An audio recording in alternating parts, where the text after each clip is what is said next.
چند دنوں پہلے کی بات ہے، یہاں سے بالکل قریب علاقہ ہے آپ کا بسپورہ، اس جگہ کا ایک لڑکا کسی ایسی جگہ پر گیا جو جگہ قابل اعتراض ہے۔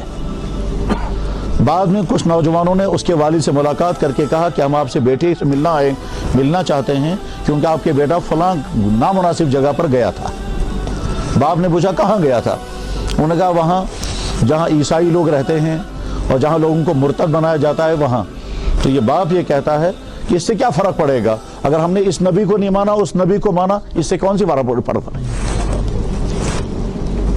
اندازہ کیا جا سکتا ہے کہ ایک باپ اس میں کوئی فرق محسوس نہیں کر رہا ہے کہ اس کا بیٹا جناب رسول اکرم صلی اللہ علیہ وسلم کی نبوت کو چھوڑ کر کے اور آپ پر ایمان کو چھوڑ کر کے وہ کسی اور راستے پر جا رہا ہے۔ باپ کہتا ہے ہم سے کیا فرق ہے؟ اس نوجوان نے اس سے کہا بہت اچھا، آپ مسجد میں چل کر اس کا اعلان کر دو۔ تو بولے وہ کیا اس کا اعلان؟ اس نے کہا جب آپ اعلان نہیں کرو گے چلو میں اعلان کرتا ہوں کہ فلاں صاحب جو آپ کے محلے میں ہیں یہ اب اس نبی کے راستے کو چھوڑ کر جس پر یہ تھے آج تک، یہ کسی اور راستے پر جانا چاہتے ہیں۔ تو انہیں مہربانی یہ کر دینا، اب گویا جان کا خطرہ ہو گیا یا عزت بچانے کا خطرہ ہو گیا، لہٰذا یعنی اس کی پرواہ نہیں ہے کہ میرا ایمان سلامت رہتا ہے یا نہیں، اور میں جناب رسول اکرم صلی اللہ علیہ وسلم کے دامن سے وابستگی کو چھوڑ کر کسی اور راستے پر جا رہا ہوں یا میرا بیٹا کسی اور راستے پر جا رہا ہے، اس کو کوئی افسوس نہیں ہے۔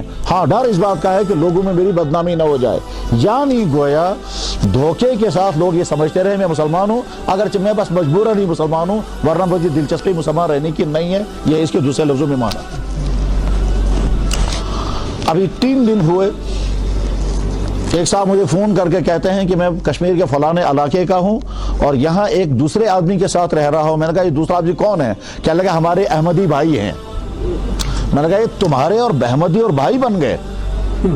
احمدی کو تو احمدی کہنا ہی جرم ہے، اب کیا پوچھنا ہے؟ کہنے لگا ہمیشہ کہنا سوالات، اس کو کچھ سوالات پوچھنے ہیں۔ اس مرزائی نے اب فون لیا، وہ کیا کہتا ہے کہ دیکھیے صاحب صاف بات یہ ہے کہ محمد صلی اللہ علیہ وسلم خاتم النبیین نہیں ہے، خاتم النبیین غلام احمد قادیانی تھا،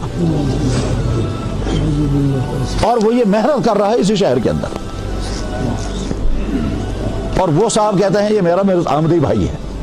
تو نہ جانے کتنا انفیکشن اس کو ہو چکا ہے، یہ کسی گاؤں کا ہے وہ بھی دوسرے گاؤں کا ہے، یہ دونوں شہر کے اندر رہ رہے ہیں۔ ایک کولگام کا ہے جو مرزائی ہے، جو اس کو مرزائی بنانے کی محنت کر رہا ہے، اس کے سوالات، تو وہ چونکہ سوالوں سے پریشان ہو گیا، وہ کہتا ہے چلو کسی اور سے ہم سوالات پوچھتے ہیں، شاید اس سے ان تمہارے سوالوں کا حل نکل آئے۔ اب کیا سوال ہے تمہارا؟ کہنے لگا صاحب قرآن میں یہ لکھا ہوا وَمَن يُطِعِ اللَّهَ وَرَسُولَهُ فَأُولَٰئِكَ مَعَ الَّذِينَ أَنْعَمَ اللَّهُ عَلَيْهِم مِّنَ النَّبِيِّينَ وَالصِّدِّيقِينَ وَالشُّهَدَاءِ وَالصَّالِحِينَ۔ اس سے کیا ہوا کہ اس سے ثابت ہو گیا کہ مرزا قادیانی نبی ہے۔ اس سے کہاں ثابت ہوا؟ دم تیل چون تو قرآن مان نہیں نا، کہتا ہے تم لوگ قرآن مانتے نہیں، قرآن اس آیت کا تعلق تو مرزا قادیانی سے کیسے ہو گیا؟ کہنے لگے کیونکہ دنیا میں سب سے زیادہ اطاعت اسی نے کی اس لیے وہ نبی بن گیا۔ یہ ہے اس دور کے اندر ہم اس لیے سیرت طیبہ کے متعلق پروگرام کرنے کی بہرحال ضرورت ہے، تاکہ ایمان والوں کو یہ بتایا جائے کہ جس نبی کے ساتھ آپ کا تعلق ہے اس نبی کی عظمت کیا ہے، ان کا مقام کیا ہے، ان کی تعلیمات کیا ہیں، اور ان کے متعلق ایک ایمان والے کو عقیدہ کیا ہونا چاہیے۔